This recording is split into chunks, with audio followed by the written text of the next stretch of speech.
گفتگو اتار کی کتنی پیاری میٹھی میٹھی گفتگو اتار کی کتنی پیاری میٹھی میٹھی گفتگو اتار کی.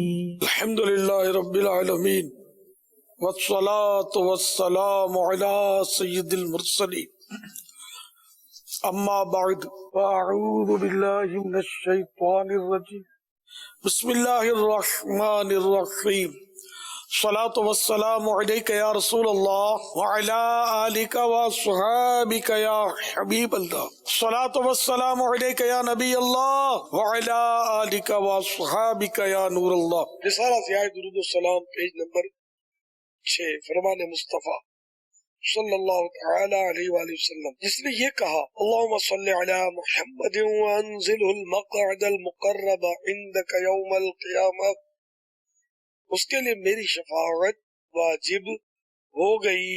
صلو علی الحبیب صلی اللہ تعالی علی محمد.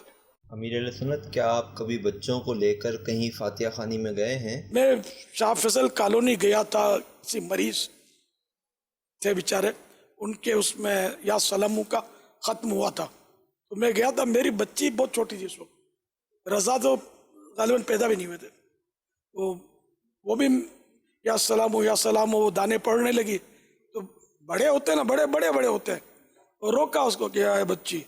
تو میں نے کہا شاید اس کا قبول ہو جائے، کہ اس کے گناہ تو شروع ہی نہیں ہوئے، اور پڑھ بھی بالکل پرفیکٹ یا سلام صاحب پڑھ رہی تھی. اور یہ ہے بھی آسان ورد، تلفظ کے بھی اتنی اس میں دشواریاں نہیں ہیں. میں نے کہا بھلے نہ پڑھے کیا اس میں، نیکی تو مقبول ہے نا بچی کی. خیر پھر کسی نے مزاحمت نہیں کی، پڑھتی رہی ہوں. یا سیدی، میں جامعۃ المدینہ جہلم درجہ سابعہ میں پڑھتا ہوں. آپ کی بارگاہ میں عرض ہے کہ آپ نے شجرہ شریف کے لیے سنتیں لکھی تو فیضان سنت ہی تحریر فرما دی. اتنی بڑی تحریر کے بعد مزید تحریر کا ذہن کیسے بنا، اور فیضان سنت کے بعد تصنیف کے کام کا کب اور کیسے آغاز فرمایا؟ ارشاد فرما دیجیے. فیضان سنت کے بعد کیسے آغاز کیا؟ بس وہ ایک سمجھو کہ عادت بنی، چلتی رہی، اب تک چل رہی ہے. اللہ کرے کہ آخری دم تک میں لکھتا رہوں. میرا ذہن یوں بنا ہوا ہے کہ جیسے کہ قرآن کریم میں پہلے سینوں میں تھا، جب بہت سارے حفاظ ایک جنگ میں شہید ہوئے، پھر وہ تشویش ہوئی کہ یہ کیسے ہوگا. پھر قرآن کریم کو جمع کیا گیا، اور اس طرح یہ اب ہمارے پاس ہے، ورنہ ہم کیا کرتے. صرف احادیث مبارکہ یہ بھی کافی بعد میں ان کی تدوین ہوئی. امام بخاری کی جو بخاری شریف ہے یہ بھی کافی بعد میں. امام بخاری نہ صحابی ہیں، نہ تابعی ہیں، نہ تبع تابعی ہیں، ان کے بعد کے بزرگ ہیں. تیسری صدی. ہاں، تو وہ یوں یہ کتابیں لکھی گئیں. اگر یہ کتابیں نہ لکھی جاتی تو ہم کیا کرتے.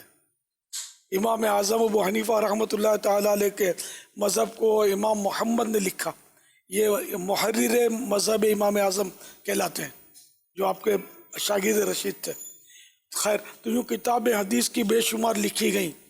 اور پھر اب زمانے قریب میں آئے تو فتاوی رضویہ 30 جلدوں میں اعلیٰ حضرت نے نہ لکھا ہوتا ہم کیا کرتے ہیں. ترجمہ قرآن کنز الایمان مستند ترجمہ ہم کو دیا، یہ نہ لکھتے تو ہم کیا کرتے. بہار شریعت فقہ اسلامی کا انسائکلوپیڈیا کہہ سکتے ہیں اس کو، اتنی مضبوط کتاب ہے بہار شریعت، یعنی 20 اس کی وہ ہیں والیوم ہیں. یہ نہ لکھی جاتی کتابیں.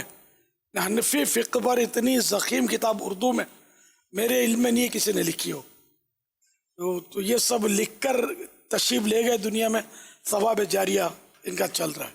بیان ہوتے ہیں، یہ اتنا ان کی لائف نہیں ہوتی. لائف ہوتی بھی ہے تو وہ ڈھکے چھپے رہتے ہیں. اب لائف تو بیان کی ہو گئی ہے، پہلے کے مقابلے میں بڑھ گئی ہے، لیکن کتاب پھر بھی کتاب ہے. کتاب سے جو پڑھنے کا مزہ ہے اور جو اس میں چیزیں وہ رہے، تو یوں ایک حرص بھی ہے کہ مرنے کے بعد اپنے یہ کتابیں اللہ کرے کہ ثواب جاریہ کا سبب بن جائیں. لیکن ظاہر ہے کہ ہر ایک لکھ نہیں سکتا. اس کا مطلب یہ نہیں کہ وہ سب لکھنا شروع کر دیں کتابیں.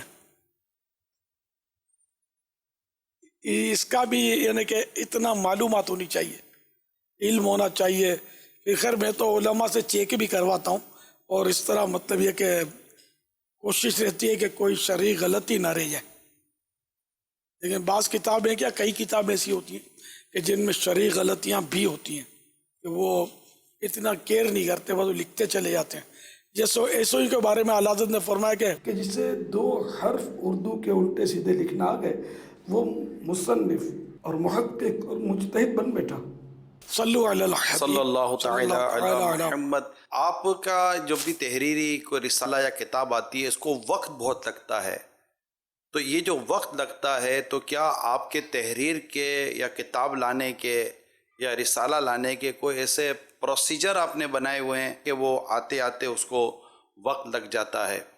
ورنہ تو آپ ہی کا ایک جملہ ہے کہ میں ہفتے میں بھی ایک رسالہ دے سکتا ہوں. ایک سبب تو یہ کہ صرف تحریر تو دوسرے کام بھی میرے ہوتے ہیں. یہ آپ کے سامنے تحریر کے لیے گوشہ نشینی چاہیے. اب سوشل میڈیا نے گوشہ نشینی کو بھی ختم کر دیا کہ چاہے لاکھ پردوں میں چھپ جاؤ, یہ ساتھ ہوتا ہے میرے. میں پہلے فون نہیں رکھتا تھا, اب یہ رکھنا پڑ رہا ہے. اب بھی فون کرنا, نمبر ملانا نہیں آتا, یہ بتا دوں. لیکن یہ کہ اب دکھیارے, مریض, تعزیتیں, پھر مشورے, طرح طرح کے تنظیمی مشورے, تو اس طرح کے مطلب ہے کہ یہ اس کی ضرورت ظاہر ہے, اس کا انکار کوئی بھی نہیں کر سکتا. لیکن محدود نمبر ہیں میرے پاس, کام دوسروں کے ذریعے سے آتے رہتے ہیں. یہ کوشش ہوتی کہ اس میں بھی میرا وقت اب کافی صرف ہو رہا ہے. یہ کہوں گا تحریری کام میں رکاوٹیں ٹھیک ٹھاک بڑھ گئی ہیں. کروں گیا, کئی بار سوچتا ہوں اس کو چھوڑ دوں, لیکن میں چھوڑوں گا تو پھر بڑا مسئلہ ہو جائے گا, کیا کروں. ایک تو یہ, دوسرا یہ کہ میں مطلب ایسا نہیں کہ میں لکھا اور مڑ کے دیکھوں نہیں. یعنی یوں سمجھو کہ میں اپنی تحریر کو مبالغہ کروں 10 بار چیک کرتا ہوں. آپ خود مبالغہ کروں تو پرسنل پڑھتے ہیں آپ لکھنے کے بعد؟ 10 بار میں کہہ رہا ہوں. یعنی مبالغہ یعنی کئی بار, یعنی چند بار پڑھنا پڑتا ہے. جیسے میں المدینۃ العلمیہ جائے گی میری تحریر, تو وہاں سے اس کی نوک پلک سنورے گی, یا جو ان سے میں مواد بھی لیتا ہوں, اپنا بھی کتاب سے ڈھونڈتا ہوں, ان کو بولتا ہوں فلاں فلاں مواد مجھے دے دو, فلاں آیتیں نکال کے دے دو. اس طرح یوں بھی ہوتا ہے. تو یوں ہم چل رہے ہوتے ہیں. پھر یہ چیک ہوتی ہے المدینۃ العلمیہ سے, مفتی صاحب سے چیک ہوتی ہے. پھر یہ کہ مفتی صاحب کام دیتے ہیں اس میں, تو وہ کام کرنا ہوتا ہے. المدینۃ العلمیہ بھی مجھے کام دیتی ہے. پھر مفتی صاحب کا کیا ہوا جو کام ہوتا ہے نا, پھر المدینۃ العلمیہ اس پر ایک اور نظر ڈالتی ہے کہ کہاں حوالے ڈالنے ہیں, کہاں تخریج کرنی ہے, مفتی صاحب نے کیا فرمایا تو اس کو کیسے سیٹ کرنا ہے, وغیرہ وغیرہ. تو یوں ہماری مطلب نہیں کہ یعنی کہ مختلف مراحل سے یہ گزر کر پھر کہیں جا کر یہ کتاب یا رسالہ آتا ہے. آپ کے یہ مختلف ڈپارٹمنٹ بنے ہوئے, مختلف شعبے بنے ہوئے, جہاں سے ایک کتاب اپنے مطلب چھپنے کے مراحل تک پہنچتے پہنچتے ان مراحل سے گزرتی ہے. اب جیسے کہ میں چیک کرتا ہوں, میں غلطی صحیح کرتا ہوں اپنے خیال میں, پھر وہ جاتی ہے کمپوزنگ کے لیے, کمپوزر اس کو درست کرے گا, کمپوزر بھول جاتا ہے. کئی بار ایسا ہوتا ہے, اس کی توجہ نہیں ہوتی, وہی کی وہی غلطی بعد میں دوبارہ میرے ہاتھ سے چڑھتی ہے, تو پھر اس پر ترکیب بنانی پڑتی ہے. ورنہ پھر زیادہ تر یہ کہ میں اس سے میری چیکنگ تو ہارڈ ہے. دیگر کتب جو ہوتی ہیں ان میں اور میری کتابوں میں اگر کوئی انصاف پسند ہوگا اور اگر دیکھے گا نا تو شاید غلطیاں کم پائے گا. پھر درود شریف کا اہتمام وغیرہ الحمدللہ یہ بھی ہمارے میں نے سمجھو کہ حصہ ہے, مزاج ہے میرا رضی اللہ تعالیٰ عنہ رحمۃ اللہ علیہ. یہ پورے لکھنے عند ضرورت, اور اشارے تو ہیں منع, اشارے تو لکھنے نہیں ہیں. سواد لکھتے ہیں, ریحے لکھتے ہیں, ریزواد لکھتے ہیں. تو سواد تو صلی اللہ تعالیٰ علیہ وآلہ وسلم کی جگہ سواد لکھنا یہ تو حرام لکھا ہے اس کو. درود شریف کی جگہ اشارہ لکھتے ہیں نا, مخفف شارٹ فارم, یہ حرام ہے. آسان کرنے کی کوششیں ہوتی ہیں. اب یہ لوگ جو ہے نا یہ اردو حالانکہ کم از کم ہمارے ملک کی تو اردو قومی زبان ہے یار، پھر بھی کمزور ہو گئی ہے. اب بچے انگلش میڈیم کی طرف، یعنی یہاں تک کہ جو اردو پڑھانے والی جو ادارے ہیں وہ بھی اب 1 2 3 سکھاتے ہیں، جی 1 2 نہیں سکھاتے. بچے اپنے آتے ہیں دارالمدینہ کے 1 2 3 2 3 یوں بول رہے ہوتے ہیں. ہمارے 33 35 اور یہ الفاظ نہیں بیچاروں کو پلے پڑتا. تو اس لیے وہ ان کا بھی خیال رکھنا ہے کہ بچے بھی پڑھتے ہیں. ہمارے یہاں تو بچے بھی بہت ہیں نا، بچے پڑھیں گے، بڑے پڑھیں گے، بے پڑھے لکھے پڑھیں گے. ہمارے یہاں بے پڑھے لکھوں کی بھی ذرا ایک تعداد ہے. دین کی محبت میں یہ بھی آتے ہیں، سب پڑھے لکھے تو نہیں ہوتے، کم پڑھے لکھے بھی آتے ہیں. زیادہ پڑھے لکھے جو ہوتے ہیں تو وہ بیچارے زیادہ انگلش پڑھے لکھے ہوتے ہیں، اردو ان کی بھی ویک ہوتی ہے. اردو کمزور ہوتی تو یوں مطلب میری کوشش ہوتی ہے کہ آسان کروں. اب آسان کرنے کے لیے بار بار لغت اٹھانا پڑتا ہے، بعض اوقات لغت میں بھی نہیں ملتا تو پھر رجوع کرنا پڑتا، آگے بڑھنا پڑتا کہ بھائی اس کے معنی بھیج دو. تو یوں مطلب پھر جملے بعض بہت ہارڈ ہوتے ہیں کہ معنی سمجھ میں نہیں آتے کہ اس کو اب لکھیں کیسے. تو بعض اوقات چھوڑ بھی دیتا ہوں، سوچنا نہیں پڑتا میں کیا کروں یار. ایک آدھی عبارت کی اگر تسہیل یعنی آسان کرنے جاؤ نا تو 4 لائن لکھنی پڑے گی، تو یوں ضخامت بڑھے گی. تو یوں مطلب یہ کہ چھوڑنا بھی پڑتا ہے. ایک کوشش ہوتی ہے کہ جیسے بچوں کو سمجھا رہے ہیں اپنے، اس میں اہل علم ہو سکتا ہے مجھ پر ہنستے ہوں گے یار اس کو لکھنا نہیں آتا. واقعی نہیں آ رہا مجھے یہ عوام کو مسجدوں میں بھرنا ہے تو ایسا لکھنا پڑے گا کہ یہ عوام کی سمجھ میں آئے. ارے علماء کو سمجھانے تو میں نکلا بھی نہیں ہوں، عوام کی خدمت کے لیے میں حاضر ہوا ہوں کہ کسی طرح بھی عوام جو ہے نا ان کی سمجھ میں دین آئے اور دینی احکام آئے. کیونکہ یہ تو مسئلے کو بھی نہیں سمجھتے کہ مسئلہ ہوتا کیا ہے. اب جب ہم بولتے ہیں کہ اس کا حکم یہ ہے تو یہ حکم کا معنی کرتے ہوں گے آرڈر، حالانکہ حکم کے معنی یہاں مسئلہ ہے. تو ہمارے یہاں عام ہے یہ، اس کا حکم یہ، اس کا حکم یہ، اور عوام کو تھے مارتی ہوگی کہ یہ پتہ نہیں یہ کون سے آرڈر جاری کر رہے ہیں مولانا صاحب. جزئیہ. تو یہ میں کوشش کرتا ہوں کہ اس میں لفظ مسئلہ بولوں، مسئلہ سمجھ میں آتا ہے بھائی اس کا مسئلہ یہ ہے، اس کے مسائل یہ ہیں، یہ اب بھی سمجھ میں آتا ہے. تو اب یہ عوام جو ہے نا یہ بالکل اردو سے یعنی یہ اگر میں کہوں نا نابلد ہوتی جا رہی ہے، تو نابلد بھی ان کو سمجھ میں آتا ہے یہ کیا ہوتا ہے. میرا یہ سوال ہے کہ کوئی عاجزی کرتا ہے اور وہ کہتے ہیں میں عالم نہیں ہوں. تو بعض لوگ ایسے ہوتے ہیں کہ جو کہتے ہیں کہ یہ تو خود کہتا ہے میں عالم نہیں ہوں، پھر وہ یعنی ان سے تربیت بھی حاصل نہیں کرتے ہیں. پھر بعض لوگ ایسے یعنی کہ الٹے سیدھے وہ پھر اس سے یعنی کہ اس کے قریب نہیں آتے ہیں، ان کی صحبت میں نہیں بیٹھتے ہیں، اس سے دور ہو جاتے ہیں. تو ایسی صورت میں ان کو کیا کرنا چاہیے؟ یعنی کہ وہ عاجزی ہی رکھیں، کیونکہ بعض اوقات وہ عاجزی رکھتے ہیں تو لیکن وہ پھر کچھ ایسے ہوتے ہیں جو نہیں دیکھنے والے، نہیں سیکھنے والے، اور بعض لوگوں کو عاجزی کا نہیں پتہ ہوتا تو وہ ان سے دور ہو جاتے ہیں. یعنی کہ یہ تو خود کہتے ہیں مجھے کچھ نہیں آتا ہے، تو ہم پھر ان کے پاس بیٹھ کے کیا کریں؟ تو اس صورت میں رہنمائی فرما دے کہ ہمیں یعنی کہ ان کو کیا کرنا چاہیے، اپنی عاجزی پر قائم رہیں، اور اس بارے میں آپ کیا رہنمائی فرمائیں گے؟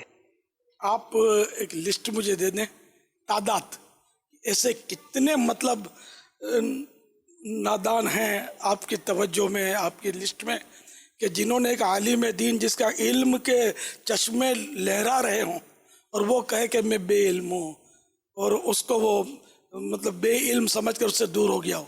ایسی لسٹ مجھے بھیجیں، ایک نہیں آدھا نام بھیج دیں مجھے، تو حماقت کا کوئی ایوارڈ اگر جاری کرنا ہو تو اس پر غور کیا جا سکے. معاف کیجئے گا میں نے اس لیے کہا ہے کہ یار وہ لوگ پہچان لیتے ہیں، جو عاجزی کرتا ہے نا وہ سمجھ جاتے ہیں. میں نے ان پڑھ اور بدھو ٹائپ کے لوگ ہوتے ہیں نا، وہ بھی عاجزی کو کرے گا نا تو وہ سمجھ جاتے ہیں. تجربہ یہ ہے. تو اگر کوئی اکا دکا اگر ایسا ہے کہ کسی نے عالم دین نے کہا کہ میں تو عالم نہیں ہوں، بے پڑھا ہوں، تو بولے ہاں یار یہ تو بے پڑھا ہے، ایسا ہوتا نہیں ہے، عام طور پہ نہیں ہوتا. علماء عاجزی کرتے ہیں. اعلیٰ حضرت کو کہ عالم ہونے کا تو کوئی غیر بھی انکار نہیں کرتا، سب مانتے علمی لوہا. اور سرکار اعلیٰ حضرت تو کمال کے بزرگ ہیں، اور ہماری تو ان پر آنکھیں بند ہیں ان کی تحقیق پر. یہ ایسے بزرگ ہیں، یہ فرماتے ہیں کہ کبھی خواب میں بھی میرے دل میں یہ خیال نہیں گزرا کہ میں عالم ہوں. پتہ عربیہ میں انہوں نے لکھا ہے. ظاہر ہے کہ جو دیکھے گا یار اتنے ضخیم فتوے لکھے ہیں تو کیا کوئی غیر عالم یہ لکھ سکتا ہے؟ تو سمجھ جاتے ہیں بھائی یہ عاجزی ہے. تو جھوٹ گناہ ہے. عاجزی میں بھی وہ مطلب ریا ہوتی ہے کہ لوگ بولیں کہ بڑا عاجز بندہ ہے. مفتی دعوت اسلامی مفتی فاروق صاحب رحمۃ اللہ علیہ، ان کو کسی نے فون کیا، دارالفتاح اہل سنت میں ہوتے تھے، فون کیا، وہ فون پر بولا مفتی صاحب سے مسئلہ دریافت کرنا ہے، تو مفتی صاحب سے بات کروا دیں. تو یہ فرماتے رہے کہ بولو کیا پوچھنا ہے آپ کو، نہ مجھے مفتی صاحب سے بات کریں. بھائی بولو کیا بات کر رہا ہے. تو وہ مطلب اس نے پوچھا ہی نہیں. تو وہ کوئی ایک آدھ ہوگا جس کو سمجھ نہیں پڑی ہوگی، تو ایسے بھی ہوتے ہیں. لیکن مفتی فاروق صاحب کی عاجزی سامنے آئی. پہلے میں اپنے طور پر عرض کر رہا ہوں، میری تھنکنگ بتا رہا ہوں. پہلے کسی یعنی کہ مفتی کو میں مفتی بولتے ہوئے بعضوں کا شرماتا تھا، ڈرتا تھا کہ کہیں ناراض نہ ہو جائے، یہ عاجزی کرے، ناراض نہ اور اب نہ بولتے ہوئے ڈر لگتا ہے. زمانہ چینج ہو گیا کہ اپنی زبان سے بولتے ہیں، اپنے قلم سے لکھتے ہیں. معافی چاہتا ہوں کہ ناراض نہ ہو، دور چینج ہو گیا ہے. میں نے اپنی تھنکنگ بتائی. میں نے علماء دیکھے، مفتیان کرام دیکھے، سادگی دیکھی، ان کی عاجزیاں دیکھی ہیں. اب وہ تقریباً صاحب مزار ہو گئے. میں مفتی اعظم پاکستان مفتی وقار الدین صاحب رحمۃ اللہ تعالی علیہ کی صحبت اٹھائی ہے. خدا کی قسم ایسے سادہ بزرگ تھے کہ کیا بتاؤں. ایک تاجر کو میں ان کی کوئی پرابلم تھا، پریشانی تھی. میں ان کو بولا کہ ہم چلتے ہیں مفتی وقار الدین صاحب کے پاس. میں نے اس کا ذہن بنا کہ یہ بہت سادہ ہے، بہت سادہ ہے، پہچانے نہیں جاتے. وہ اس طرح ذہن بنا کے میں ان کو لے گیا. تو ہم ان کے گھر حاضر ہوئے مفتی صاحب کے. مفتی صاحب تشریف لائے. اب اتفاق سے تھے بھی دبلے مطلب مفتی وقار الدین صاحب رحمۃ اللہ تعالی علیہ. تو یہ تشریف لے آئے تو اس نے یوں ہاتھ ملا لیا. یہ کوئی خادم ہوں گے گھر کے، شاید سمجھا ہوگا نا. تو پھر اب میں نے ہاتھ چومے، تو اس نے بھی پکڑ کے ہاتھ چومے. پھر تھوڑا موقع ملا تو مجھے بولا یہ ہے. میں نے کہا یار تو وہ سمجھا ہوتا میں نے یہ پہچانے نہیں جاتے، اتنے سادہ ہے. مفتی احمد یار خان رحمۃ اللہ تعالی علیہ حج سے آئے تھے. ہم انتظار کر رہے تھے کہ یہ آئیں گے. ہم ان کا واسطہ کتیانہ میمن ایسوسیشن کا کمیونٹی ہال ہوتا تھا، اب وہ ہال نہیں ہے. تو اس میں ان کا جلسہ تھا، واسطہ. ہم انتظار کر رہے تھے. ہم جب یہ آئے نا تو واقعی ہے نا کہ بالکل سادہ ہو کے بھی سادے تھے، ایسے تھے. جب بولنے لگے نا تو پتہ چلا کہ علم کا دریا بہہ رہا تھا. اللہ اللہ، کوئی وہ الفاظ کا تانتا بندھا ہوا تھا، اور ایسے دلائل ارشاد فرما رہے تھے کہ میں دنگ رہ گیا. تو یہ ہمارے اکابرین جو تھے ان کے اپنے انداز تھے. اب ہم لوگوں کے اپنے انداز ہیں. صلو علی الحبیب صلی اللہ تعالی علی محمد صلی اللہ تعالی علی محمد. حضور مولانا وقار الدین صاحب رحمۃ اللہ تعالی علیہ کا ذکر آپ نے کیا، تو آپ کے ساتھ ان کے گھر بھی حاضری کی سعادت حاصل ہوئی، کیونکہ محلہ وہی تھا. آپ نے ان کی منقبت بھی لکھی، اور آپ ان کے واحد خلیفہ بھی ہیں. واحد کی غلط فہمی ہے، اور بھی خلفاء دریافت ہوئے، اور یہ پیری مردی کی طرف متوجہ نہیں تھے. خلافتیں بانٹنے کی ان کی ترکیبیں نہیں تھی. تو پیر صاحب آستانہ، یہ خلیفہ، وہ خلیفہ، یہ خلیفہ، اس طرح انہوں نے کچھ کیا نہیں. یہ وہ تعلیم و تدریس، فتویٰ نویسی، اور ان کا یہ مزاج تھا. جی بالکل صحیح فرمایا آپ نے. اور آپ نے منقبت میں بھی ان کی سادگی کا ذکر کیا ہے، ان کی شان میں جو منقبت لکھی تھی. اور عصر کے بعد حضور مولانا وقار الدین صاحب رحمۃ اللہ تعالی علیہ سادی سی چارپائی ہوتی تھی، اسی پر آپ آرام فرما ہوتے تھے اور سوالات کے جوابات دیتے تھے. چارپائی پر بیٹھتے تھے. ان کی چائے مجھے اچھی لگتی تھی، کبھی کبھی مانگ لیتا تھا میں تو چائے پلاتے تھے. اچھا، وضو کرنے میں ہمارے یہاں تو نل پہلے کھولتے ہیں، بعد میں وضو شروع ہوتا ہے در کر کے. اسراف کا اور پانی فضول بہانے کا کوئی یعنی کہ تصور نہیں ہے لوگوں میں. ایک چمچ دھونی ہے تو 2 بالٹیوں اتنا پانی گرا دیتے ہیں، گھر دھر خر کر کے پانی جا رہا ہوتا ہے. وضو میں بھی دڑا دڑ آواز آ رہی ہوتی ہے، نل پچھاڑ کھانے کی پانی کے بالکل احساس نہیں ہے. لیکن میں نے کبھی بھی ایک بار کہیں ہم گئے تھے تو کسی مسجد میں شاید وضو خانے پر انہوں نے نل پہ وضو کیا تھا، ورنہ گھر پہ میں نے باہر حضرت کو دیکھا. اللہ گھر یوں واجبی تھا، پانی وغیرہ سب تھا، لیکن یہ ہمیشہ لوٹے سے وضو کرتے تھے. لوٹے سے پانی وہ کم خرچ ہوتا ہے اور اتنا پٹافٹ یہ کر لیتے تھے وضو.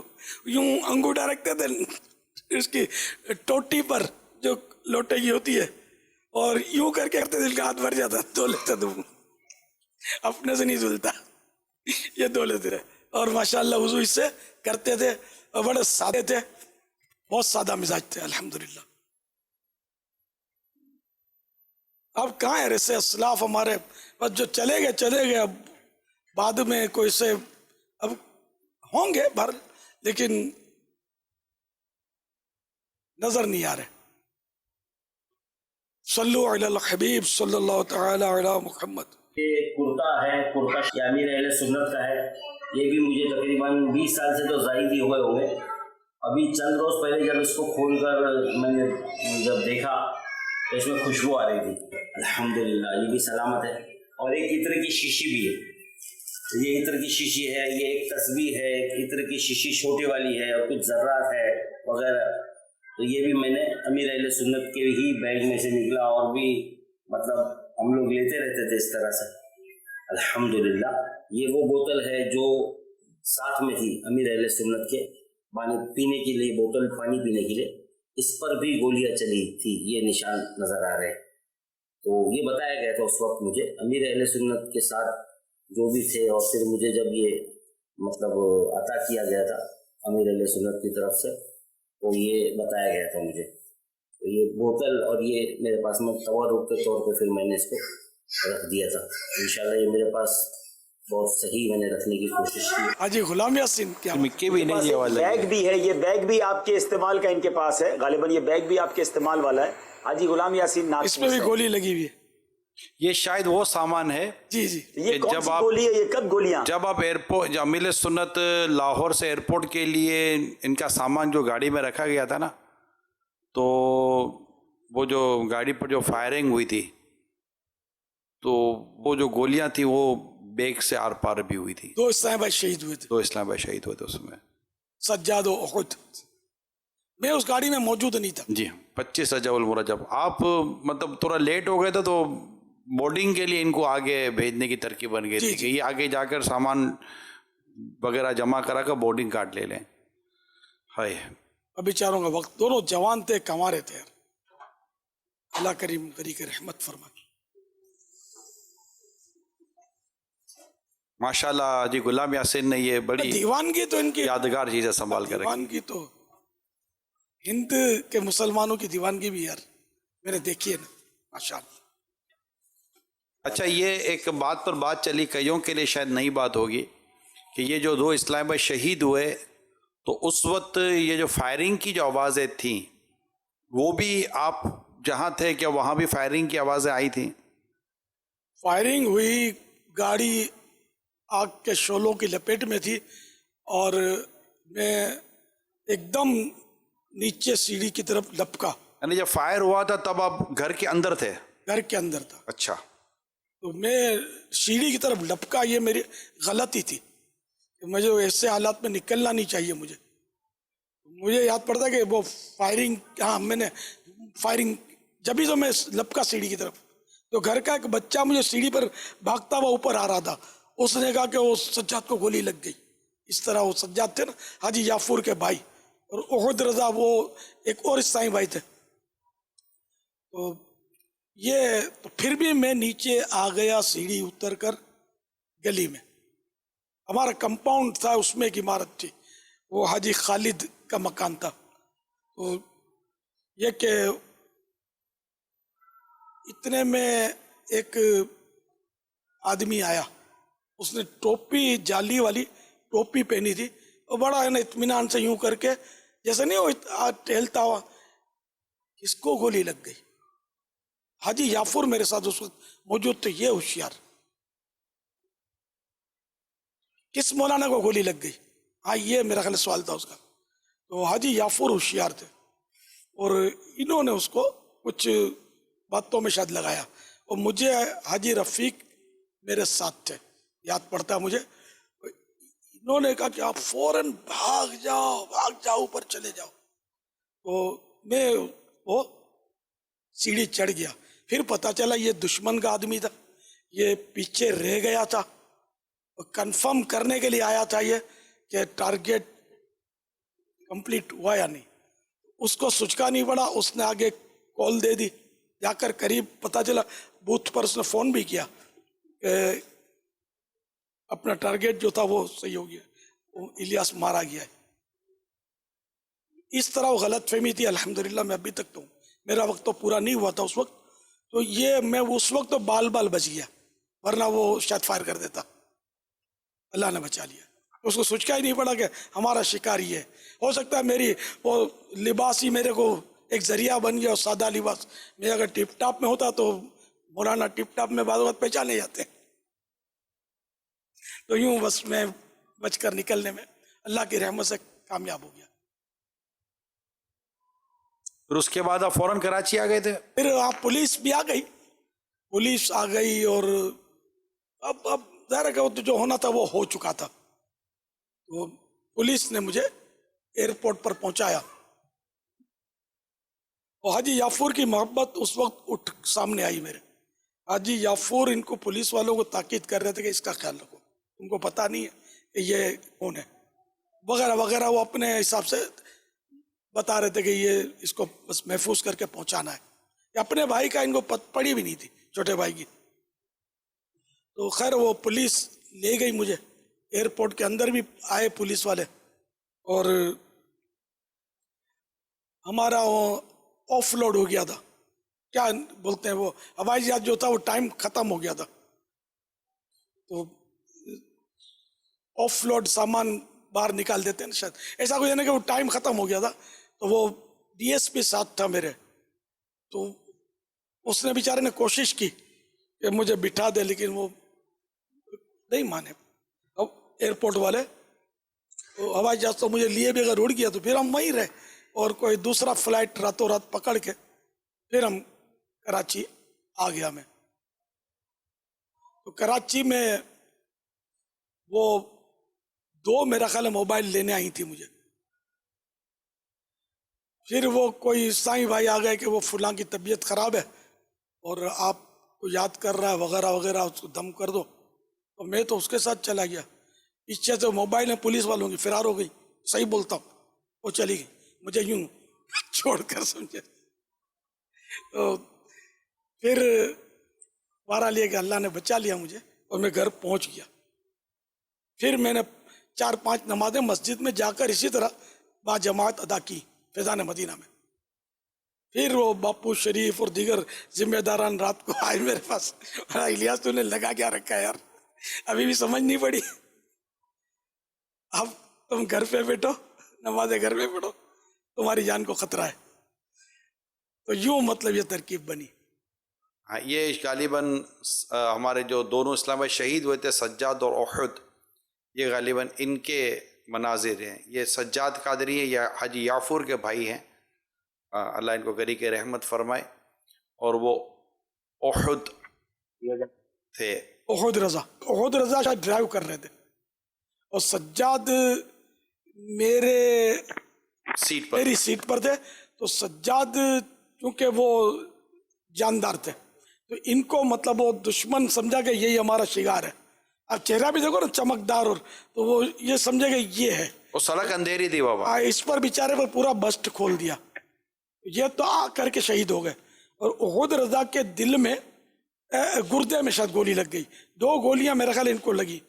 احد رضا ڈرائیونگ پر تھے, سجاد کے والد صاحب کی گاڑی تھی, گاڑی تباہ ہو گئی. خیر تو جب میں اترا نا, تو یہ احد رضا بھی مطلب یعنی کہ اس زخمی حالت میں میرے پاس دوڑ کے آ گئے تھے اور کرا رہے تھے, اور بس وہ میرا ایمان پر خاتمہ ہو جائے, بس میرا ایمان پر خاتمہ ہو جائے, اس طرح وہ دعا کا کہہ رہے تھے. اور باتیں ادھر ادھر کی نہیں کی انہوں نے. تو میں نے کہا بیٹے درود شریف پڑھو, سب انشاءاللہ بہتر ہو جائے گا. بھائی ان کو اٹھاؤ, چلو درود شریف پڑھو.